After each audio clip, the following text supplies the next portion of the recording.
Blog Talk Radio.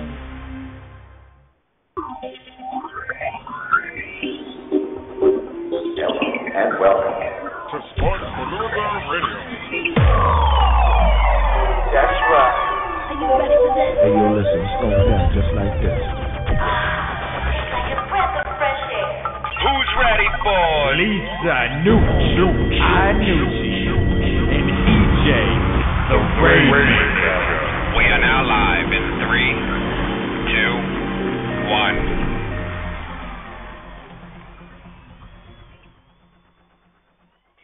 Hey everyone, welcome to Sports Palooza Radio. I'm Lisa Iannucci, and of course I'm here with EJ, the Rainmaker. Hey everybody, how we doing today?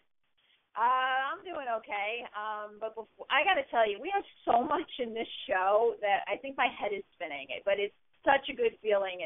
Wait till you hear who we have coming on today. I mean, we're going to be jumping right into having our guests and talk about the giveaways that we have. I mean, I'm so excited about this show. Yeah.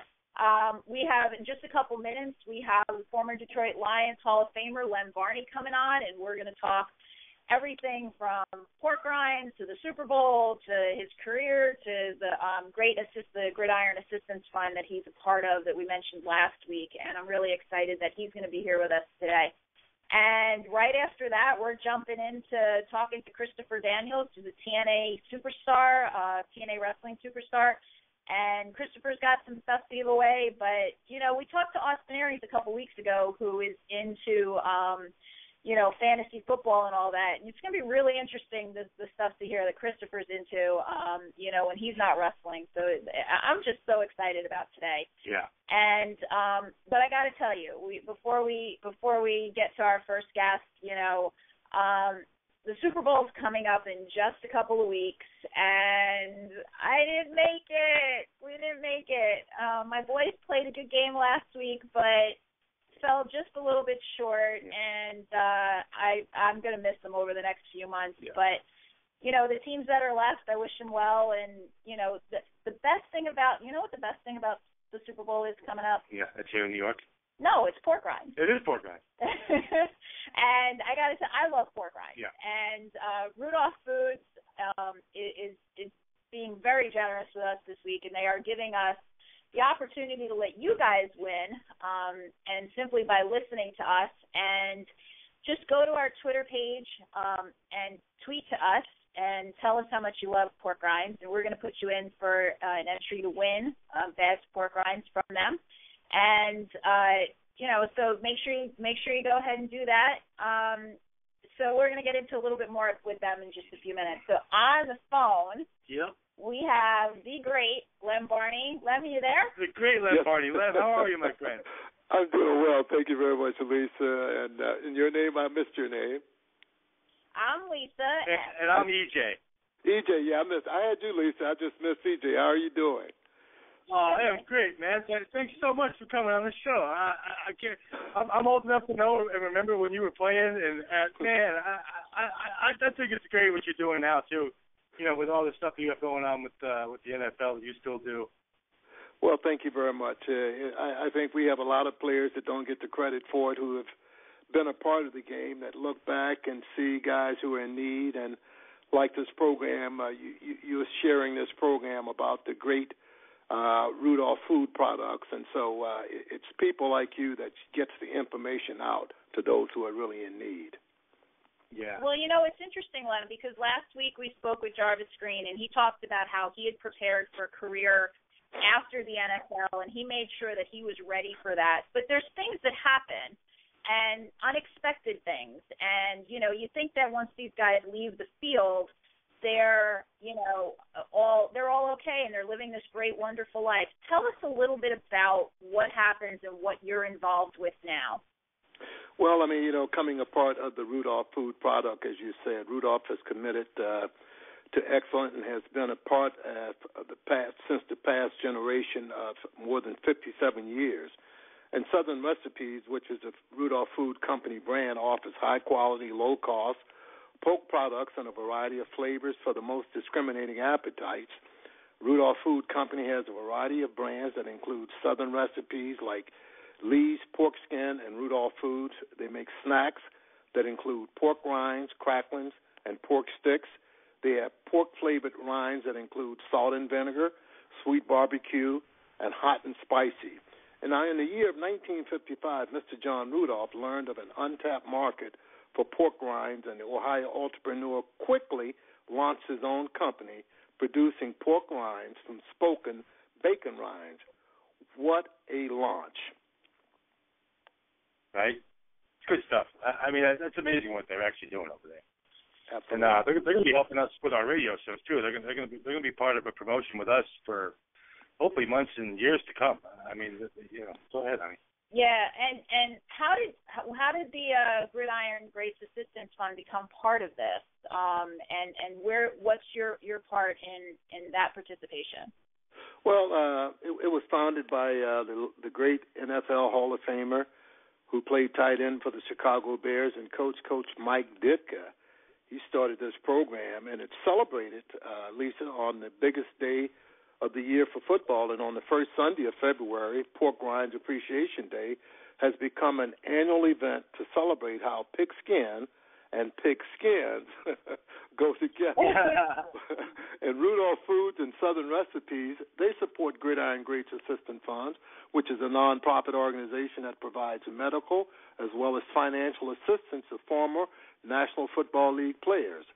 Now through Pork Rinds Appreciation Day, a portion of the sales of all Rudolph Food brand products will be donated to the organization's assistance funds up to $15,000. And what a blessing. That is tremendous. Speaking of Coach Ditka, someone told me, I had a little bird telling me that you were involved with the Super Bowl Shuffle back in '85, Lem. Yeah, that's only because they danced on our head. The Chicago and Detroit, Minnesota and Green Bay was in the same division, and so Chicago was a tough team during the time Coach Ditka had them. That's the reason why. Yeah, and you were on those Lions teams. Now, tell me about why you had number 20 and what the number 20 has been since you left there. I mean, obviously with Sims and Sanders and everybody wears number 20 because of you, man. What made you wear number 20? Well, why number 20? It's ironic you asked that question. Now, I came from Jackson State, played at Jackson State with a great Walter Payton, Willie Richardson, Gloucester Richardson, Thomas Richardson, Speedy Duncan, Harold Jackson, John Outlaw. I mean, it was a bevy of great guys that played during my tenure that went on to the pros. But when at Jackson State, I wore number 20. So when I got to Detroit doing training camp, I went up to the equipment manager, and so everybody was getting jerseys. And so I asked for the jersey number 26. He said, no, you can't get 26 here. You take this. He threw it at me, and it was jersey number 20. So I looked at it, and I said, well, I'll put some spice in this as well. So after 11 years of wearing number 20, when I retired a few years later, Billy Sims came into the league, and Billy wore 20 at Oklahoma, and so he wanted number 20, so they gave Billy number 20. And then after Billy had a great successful career, when he retired, who comes in the league? Barry Sanders. So Barry was the last person to wear number 20, and out of the three of us, Billy, Barry, and myself, there's over 27,000 yards gained in that jersey number 20. I had the least because I wasn't an offensive player. I was a defensive player. But with punt, kickoff, and interception returns, I had over 1,000 yards in each of those three categories, adding up to over 4,700 yards in return yardage. Billy had a little over 6,000, and Barry had the rest. And so they're rest the number 20 jersey. They retired it. Yeah, I love it, man. And you were quite the kick returner, man. And you had some touch. You had about 6 or 7 touchdowns on defense as well. I mean, you were a dual threat, man. I think it's great. I look back at your career and I say, what an animal. I mean, tell me what it was like when they moved you in your last season from left side to the right side. Was that a hard adjustment to make? Because, I mean, when you're used to a quarterback throwing at a certain angle and it changes for you, it's like going from shortstop to third base or to second base. It's like a different angle. Tell me what it was like when you moved to right cornerback for your last season. Well, it was an adjustment, but again, it sometimes when you have slot formations to the right side, I played the left as you mentioned, but when they'd have slot formations to the side, and the receiver who would normally be on my side was on the other side, they wouldn't allow a safety to come over. the other corner would come over. So it was like tying your left shoes with your right hand being the lead. That's all. It was just a small minor adjustment. All right, and you obviously made it pretty well. So you leave the league in 1977. I know Lisa wants to ask you something about when you left, so go ahead, hon. Yeah, I mean, how is it, the adjustment of you really work in high school and college getting towards that big day where you're the, NFL player, and now when your career is done, I mean, what kind of an adjustment is it going back into the so-called real world, and do you think that the kids today with the draft and everything coming up, are they prepared for this? Well, I think they can be prepared. It's according to the people they have in charge of them, the coaches, their parents, and people in the community. And I give a lot of the credit to my parents for the way I was trained in Gulfport, Mississippi. I mean, church wasn't an option. Being involved in community activities was not an option. And then going on to college at Jackson State University, my dad says, no GPA, you don't play. And my dad wasn't Italian either. So getting the education was the first start of it. And once you get into the league and you start playing, you get some notoriety going. You're on television, you're on radio, you're in the newspaper. So you want to become a part of the community. I don't see a lot of the guys a part of the community today like we were yesteryear. But, I mean, that was one of the greatest things that I enjoyed, being a part of the community, working out in hospitals, nursing home, and senior citizens home, and working with kids on playgrounds for parks and recreation. So it's all about giving back. Once you've received, you should be ready to give back as well. It's always good to give. And that's why I really like this concept of, the Gridiron Greats Assistant Fund because, like I said, a lot of people have this misconception that every NFL player out there had this great career, they made millions of dollars, and now they're all doing wonderfully. But the reality is some are hurt, some are financially strapped, and they need assistance, So it's awesome that you're part of giving back and have that connection to, knowing what these guys went through and where they are now, Absolutely, Lisa. And again, as I mentioned, a great Hall of Fame player as well as great coach, Coach Mike Ditka, founded this organization, and it's been a great carryover. He is one of the most caring persons that I know, and he was there when a lot of guys were hurting and struggling that needed help. He came up with this program, and I'm sure it was a gift from God. It was touched by the angels, and Mike has picked up the ball, and he's ran with it. He's coaching, and he's assisting people who have fallen on hard times. And I say hats off and kudos to the great coach, Mike Ditka. Yeah, everyone sees him as just hard ass and just tough on people and not very. There's such a misconception of him because he is one of the most generous, nicest guys. I mean, if you don't know Mike Ditka personally and you see him on TV and you think he just has this stubborn muleness to him, he's so far from that character that he plays on ESPN every week and all that. He is tremendous. I think I love Mike Ditka. I always have. Even though I'm not a Bear fan, he's a tremendous man. I love the guy. Yeah, it really doesn't count about who you played for, who you root for, but you look at the person and what he's doing. And, again, I mean, it gives a lot of hope and dignity and integrity, and it assures these great athletes that they will be, provided with the help that they have need of. They don't have to worry. And with the great Gridiron Greats program, it's like the cavalry. Help is on the way, and it's because of a great coach and Coach Mike Ditka. Yeah, he was quite a player too, obviously, Absolutely, Great Hall of Famer. Oh, yeah. And we're thrilled that you stopped by to talk to us about this. We connected with Rudolph Foods and heard about this. We thought it was a great cause. I mean, in addition to just what you do with the fund and what you're doing with Rudolph Foods, what do you do? And now that, with your, time, what other activities keep you busy? Well, I've been in the ministry now. I'm an ordained minister at Hope United Methodist Church. Been in the ministry now for 34 years. And I spent a lot of time in church with various our youth organizations. I preach, called to preach. I visit a lot of hospitals, a lot of centers and things of that nature, and have a wonderful family, a beautiful wife who's my guardian angel as well, and two wonderful children, Lem the third and to his unit. We have our only grandson, Lem the Fourth, and our daughter, Latrice. So life has been good, and I give thanks and praise every day for it, Luis. Of course. And let me ask, man, those kids who you give the gospel to have got to look up to you as somebody who's, I mean, they've got to respect you a ton for everything that you've done and the presence that you bring to anywhere. I'm sure those kids just look up to you, or anyone in that organization just has to be like, oh, my goodness, that is Lem Barney. Like, man, I respect the heck out of you. I think you're a tremendous, tremendous person for the industry, for the NFL, for what you're doing off the field.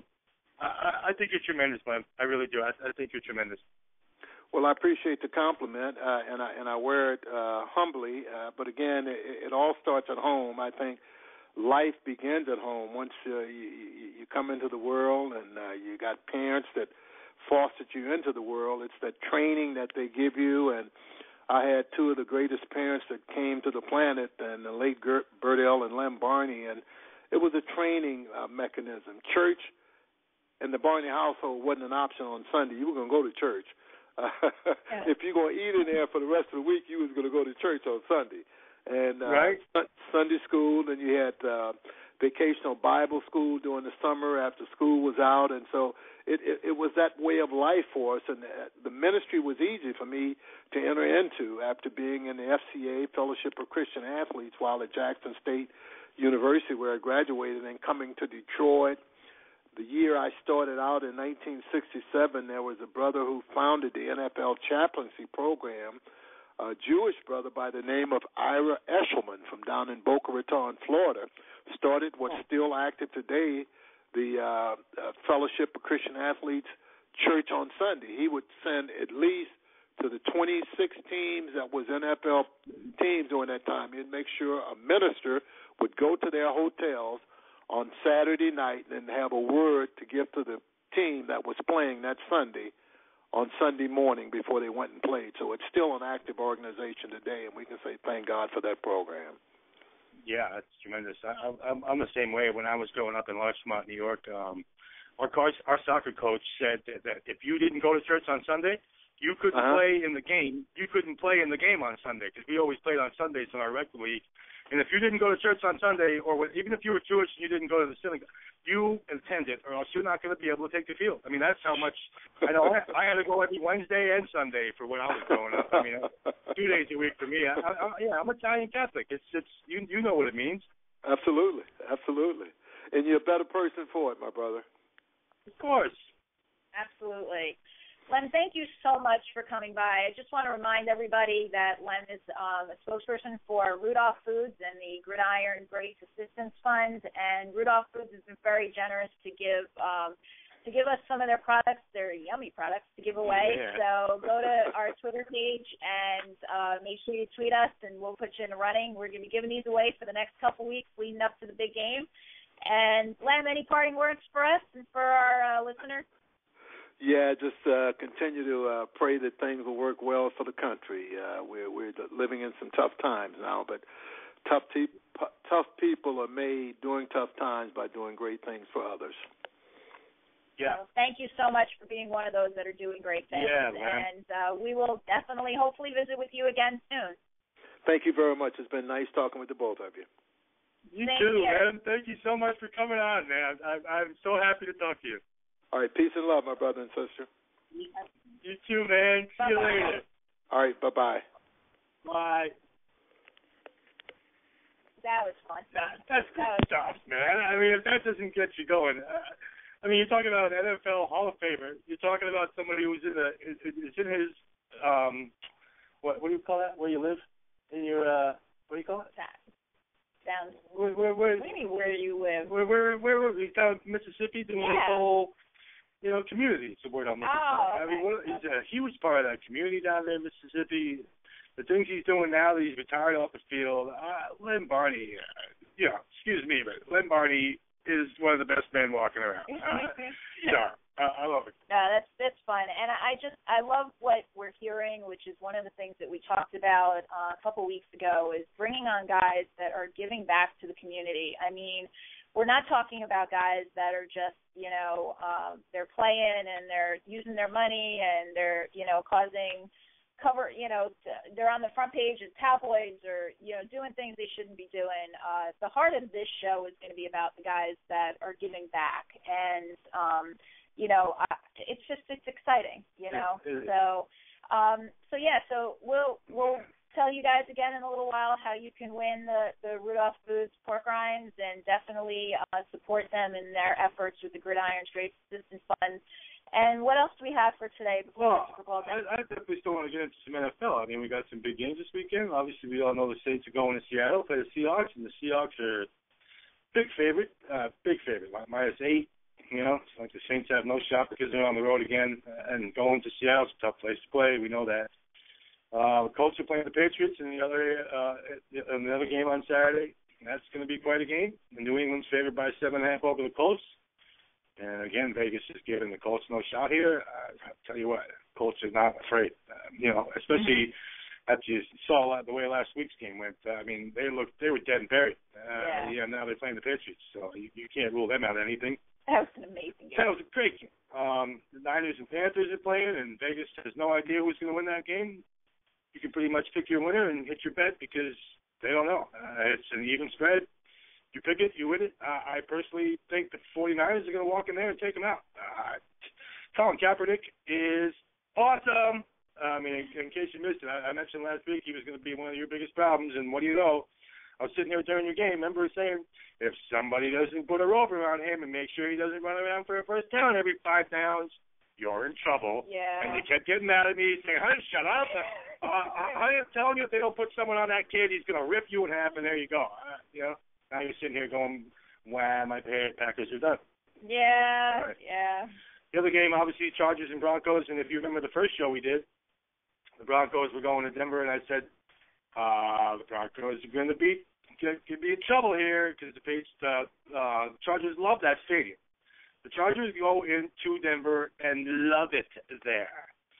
So to be getting 10 points with the Chargers, I've given away the Chargers twice so far on the air last week.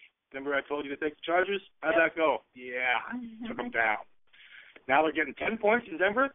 Listen, Denver, if you say Denver Broncos and defense in the same sentence, stop even communicating with the free world. The Broncos defense is a joke. Listen, the Chargers are going to be just fine. If you don't take that Chargers 10-point spread for them to cover, and who knows if they'll win that game. I mean, if you have the balls to lay the plus 350 on them to win outright, I'm not telling you to do it, but I'm definitely telling you to cover the 10 points because they love going there. Go look back at the history of San Diego going to Denver because they always go there and perform well. And this Denver defense is a joke and a sieve. I like that over, too, man. I think Chargers 54.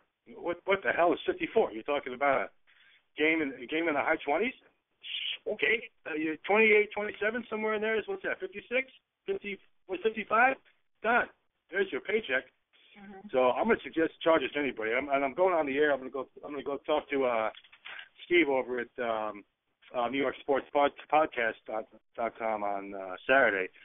We're going to talk about the Olympic tours and some NFL and all sorts of stuff going on. But it looks like what's going to happen now is the fallen angel is coming to town, and you now have permission to worship Christopher Daniels, my man. Hello, everybody. How you doing, man? How you doing? I'm thrilled to be a part of it all. That's awesome. Welcome to Sports Palooza. We are so excited. Yeah. If you can't hear, then EJ's a little excited that you're on the air today. Yeah. And he's worshiping. He's got the arms going up and down here. Sound jovial and jubilant. Say it again.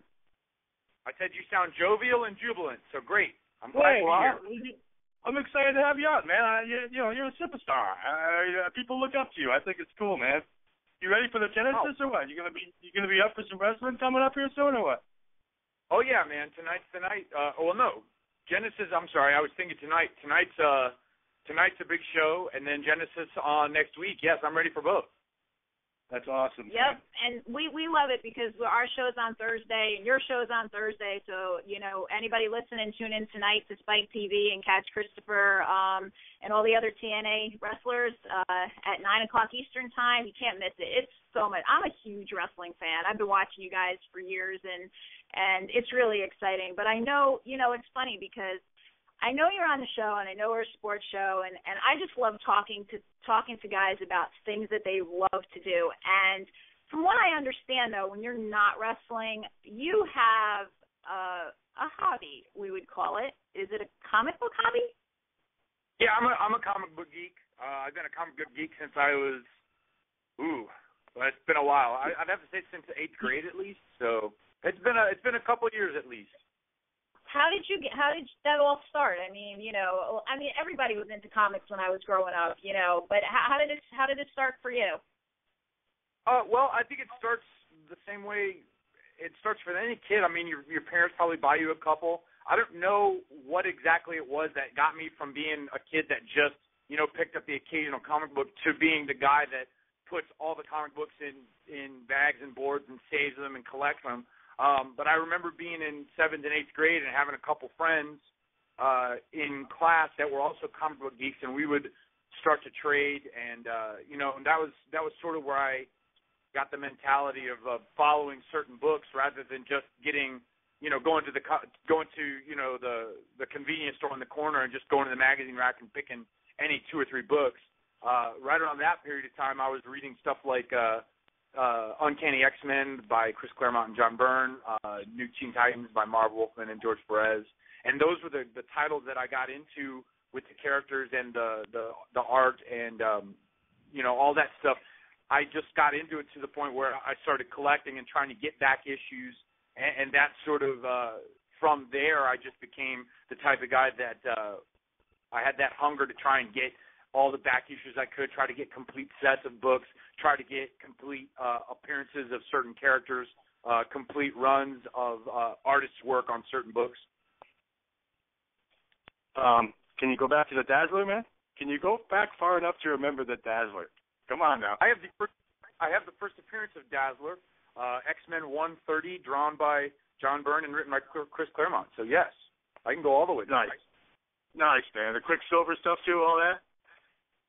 Yeah, I was never a big Quicksilver fan. I mean, I am and I'm not. It's just anything that was before like 1975, 1980 would have been before my comic book buying time.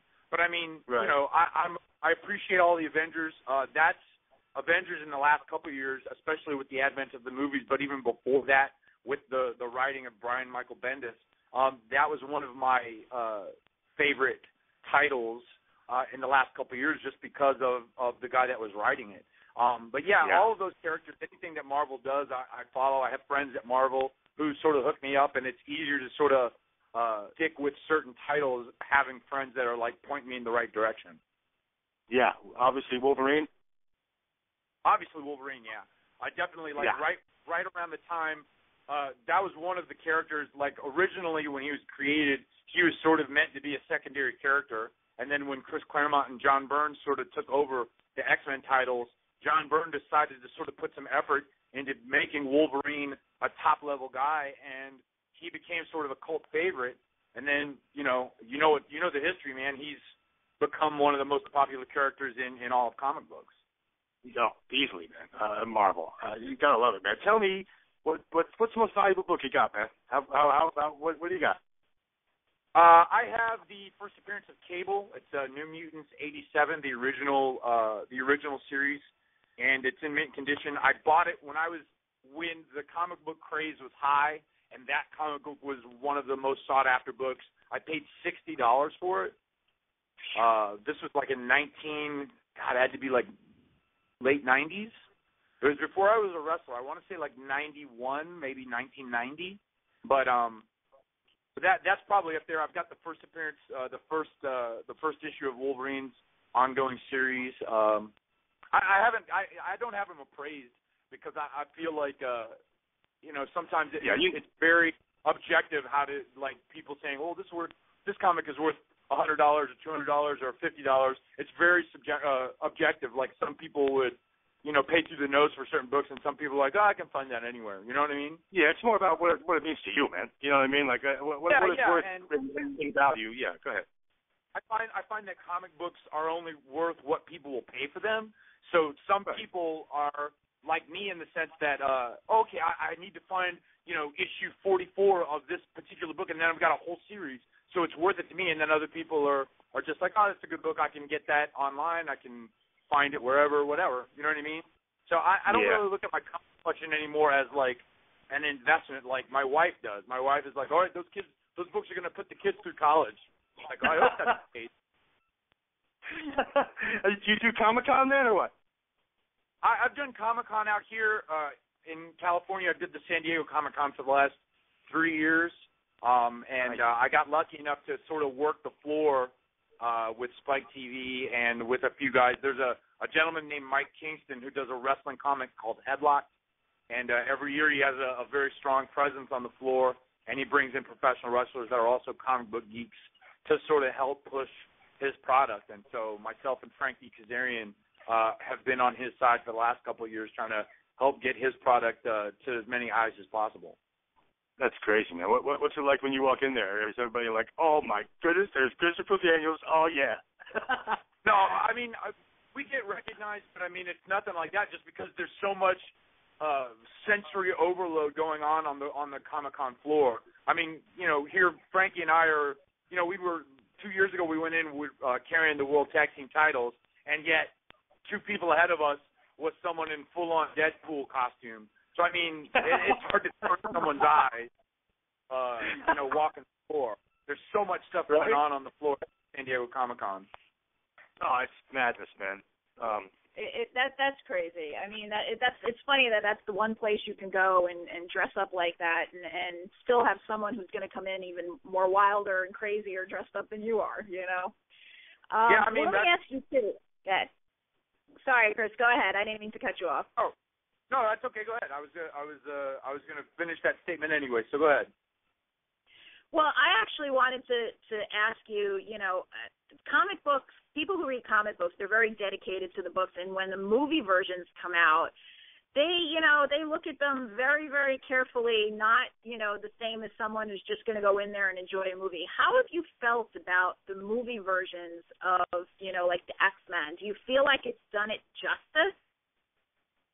Well, I recognize that the people that are making the movies are sort of serving 2 masters in the sense that, there's obviously a very dedicated fan base for this character or this concept, or else they wouldn't be making a movie out of it. But at the same time, you're trying to reach as many new eyes as possible. So sometimes it's hard to condense all of the backstory of a comic book that's been monthly for however long, depending on what comic book character we're talking about, into a 2-hour, 2.5-hour movie. So I understand that they, sometimes they have to dilute, or not dilute, they have to like condense a bunch of things. Sometimes storylines and subplots are sort of cast aside or rewritten. But I feel like it's very rare that I'm disappointed by a lot of the comic book movies to the point where I feel like it's a failure. Like anything that brings eyes to the character, to the product, I feel is a positive for comics. And so like the last X-Men, the last couple of X-Men movies, the Avengers movies, the stuff that's considered the Phase 2, the Iron Man, Captain America, Thor, like I thought all those were really, really good. And the differences between the movies and the comic books were either so slight that I didn't notice them, or they were done in a way that I thought added to the movie rather than rewrote the character or made it didn't make such a drastic change that I was turned off by any of it. Yeah, and they have a new one they say that's going to be coming out it's like X-Men Apocalypse coming out in 2016. Right. And it's it's amazing because I'm kind of partial to the Iron Man series myself, and special effects alone. I mean, I used to read comics when I was younger. Now, doing the mom thing and all that, I really don't have a lot of time to do that. But I just found that the special effects and the storylines have been fantastic. I mean, the only one I've been a little disappointed in, I have to admit, is the Captain America. But, you know, the Iron Man, the Avengers, you know, I mean, who's your favorite character out of all of those, you know, that you would see in the movies or read about? Or who did you want to be even when you were a little kid? Oh, wow. God, I don't even, wow, that's such a, I go through periods of time where I wanted to be Wolverine, I wanted to be Deadpool, just because, especially being a wrestler too, I would love to have that healing factor where you get a bump and a bruise or whatever, and then 10 minutes later you're 100% fine.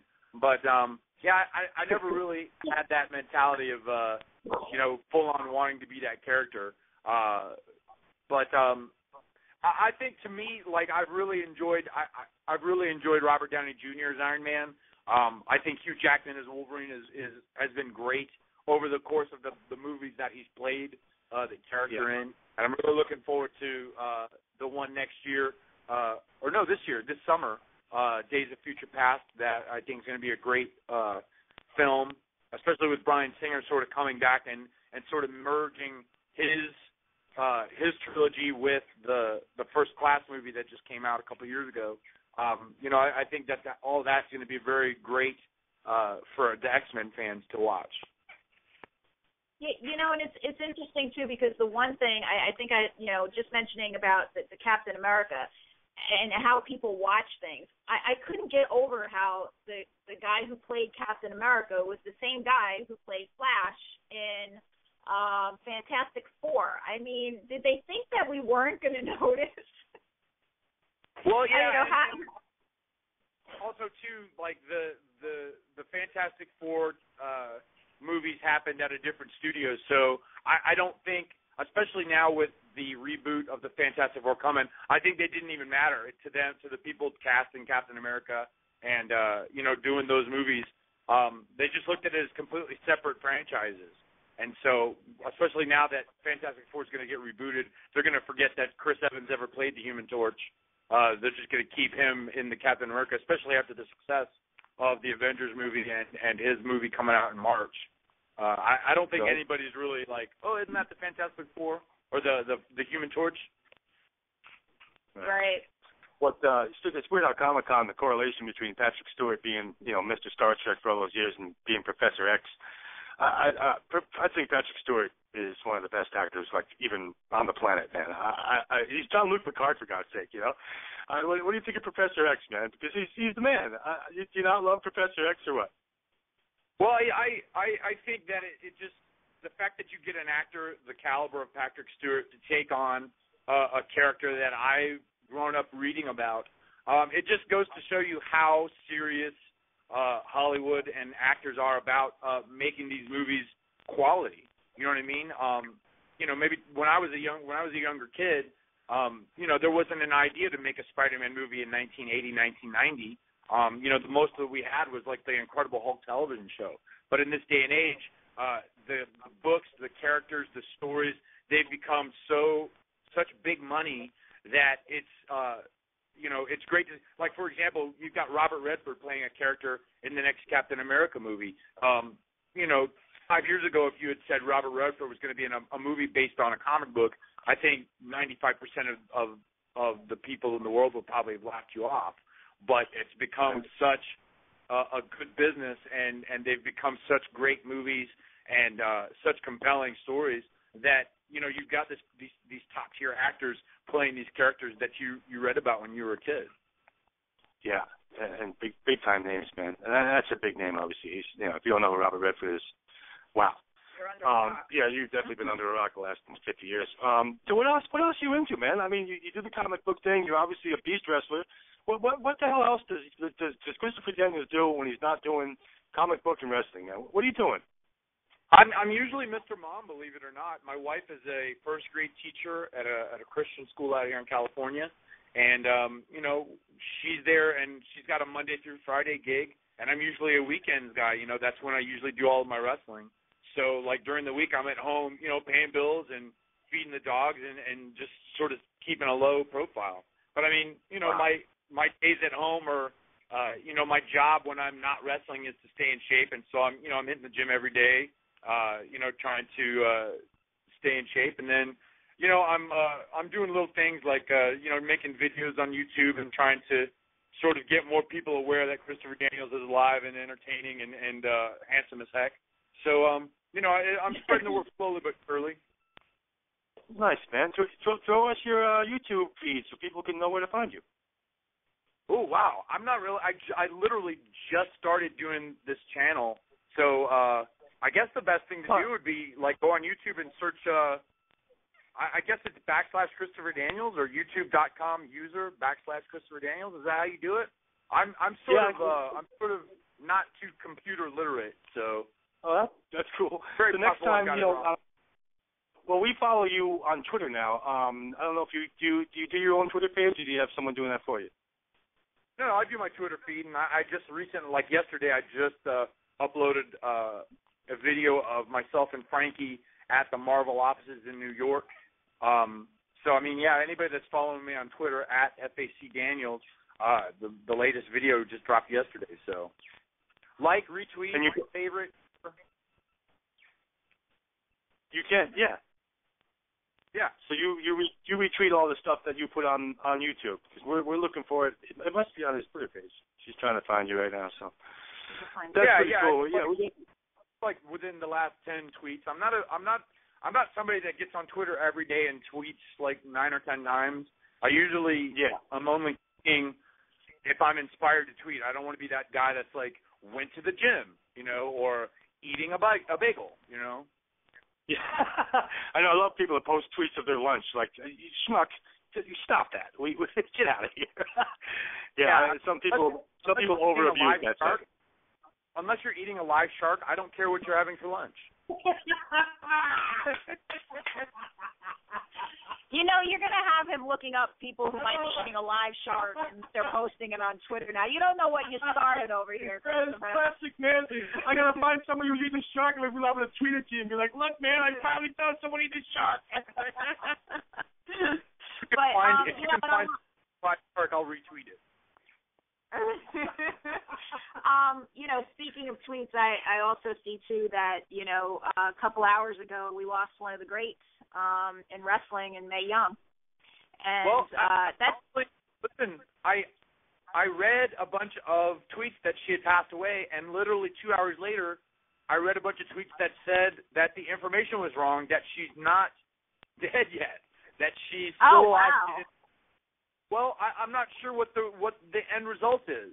Like, I'm not sure if she passed away or if she. I understand this is me going off of Twitter. I haven't read anywhere else. I haven't gone online to follow up on this. I just saw a lot of people saying, rest in peace, May, and how they were affected by her. And so I tweeted, rest in peace, May, because I'd never met her, but I knew, she had a very big impact on the ladies in professional wrestling. Then literally, like 20 minutes later, I started seeing it was misinformation, like she's in grave health, but she's not dead yet. So I'm not quite sure. So please don't quote me as saying R.I.P. Mae Young. No. I looked it up too, and I apologize for that. But TMZ had said that she is like gravely ill. But I mean, she was born in 1923. I mean, when I was growing up, it was Mae Young, it was the Bruno Sammartino, I remember, Georgie Animal Steel, like these were the guys that we watched. I mean, I was like 7 years old when I started watching wrestling, and she was, pretty much that was it for, women wrestlers, and she really set the stage for what would be the divas today, and the other, any of the female wrestlers who wanted to, get into the ring, that she was the one that you would emulate, and she did it, and it was just it's the career that she had was amazing. So, whether she was gravely ill, she definitely affected the girls in the 90s and early 2000s, just because they saw when she came into the WWE with Moolah and was doing all the skits and all the stuff. I know from, friends of mine that work at TNA now that worked with her when she was there, that she was tough at the age of, 75 to 80, 85. And so now she's up in her 90s now. And like she's still fighting for her life. She's still 100% tough, and she's not going to go until she's ready. So, I mean, that says something to what kind of lady she is, that even today she's still fighting from underneath and hanging on. So. And that's it really goes to show you her feistiness and the women who've looked up to her, and now you're in the same boat. I mean, here you are, wrestling superstar, and you have these young kids watching you and wanting to emulate Christopher Daniels. I mean, how does that feel now?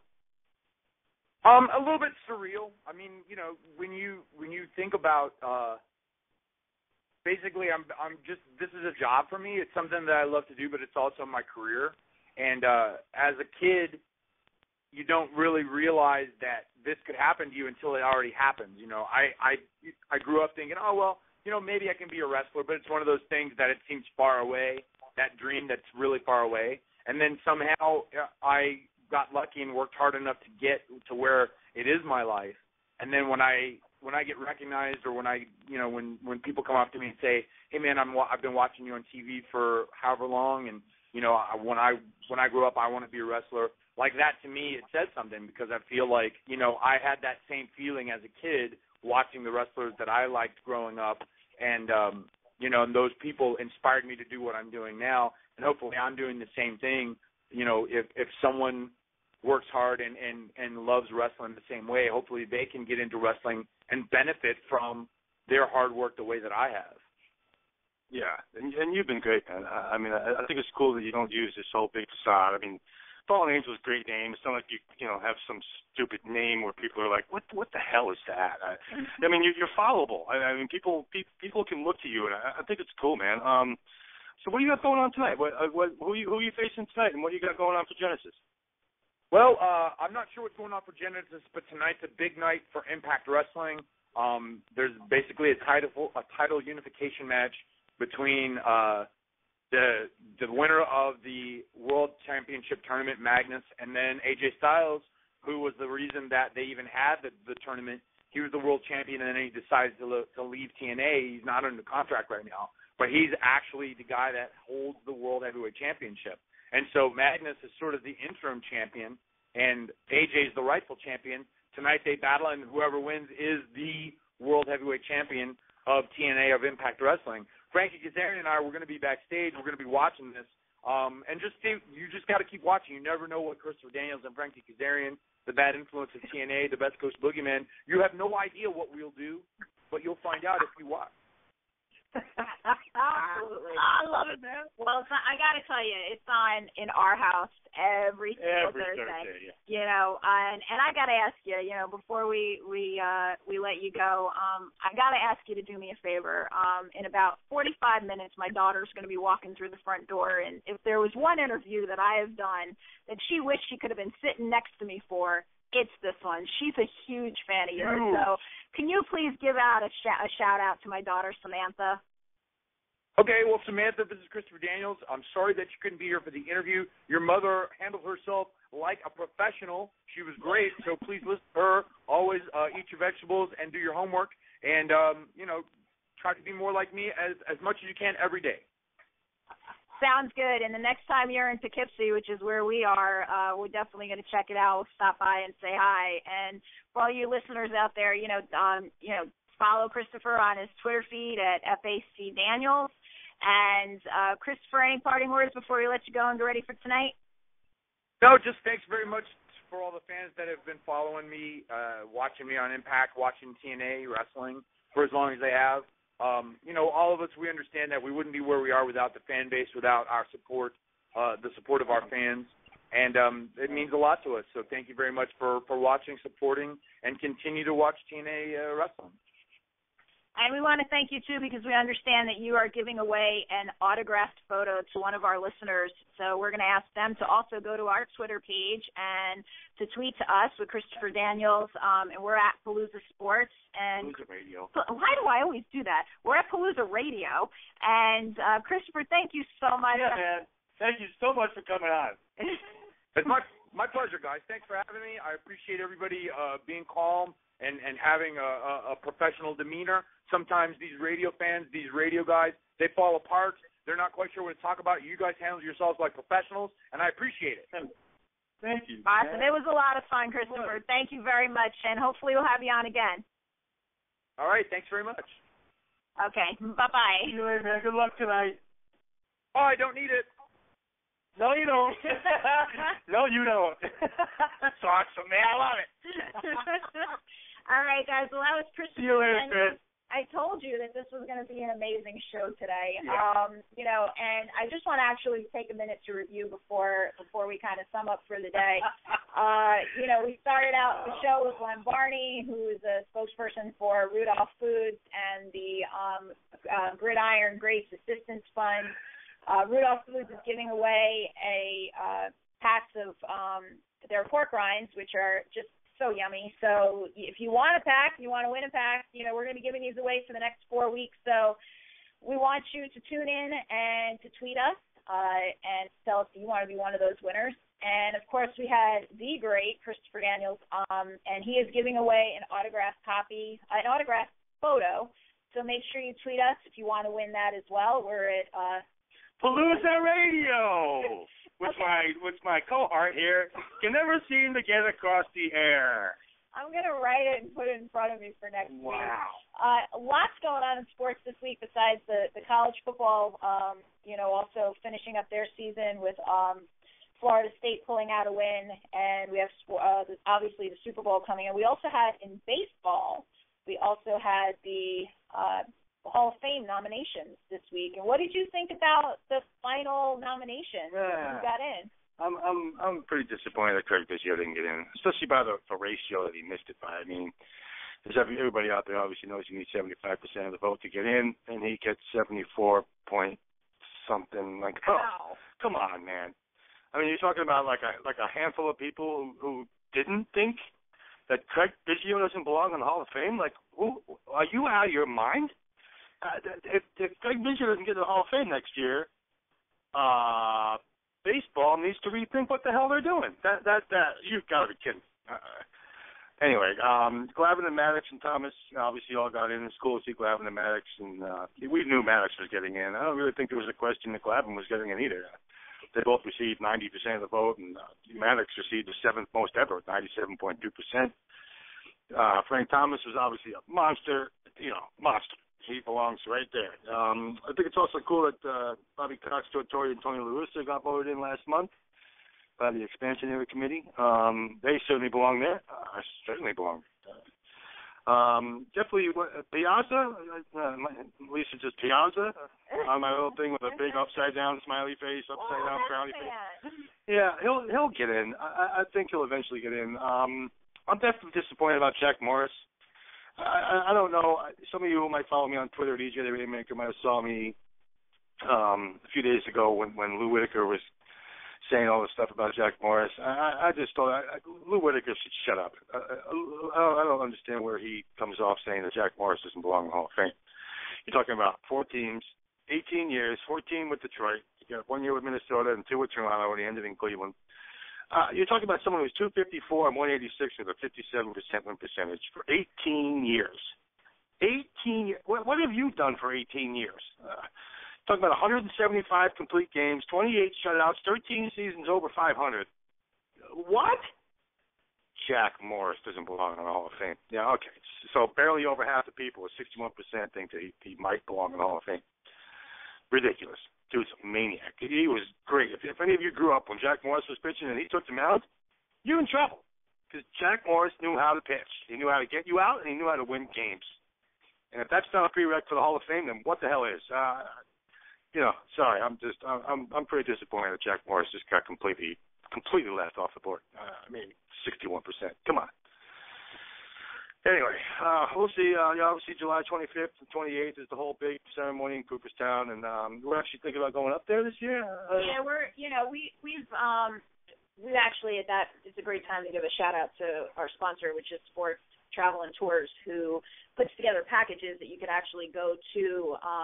The events that are being held around the Hall of Fame induction. So definitely check their website out if you want to go. I mean, what an amazing experience to have be a part of that and to see these legends who are being inducted in. And I think that's great. So definitely check out their website at sportstravelandtours.com and see what opportunities are there for you to be part of this great event this year. Yeah. I'm still personally disappointed that Pete Rose isn't in the Hall of Fame for what he did as a player. I mean, I think that he should be judged for what he did right up until the day he took off a uniform.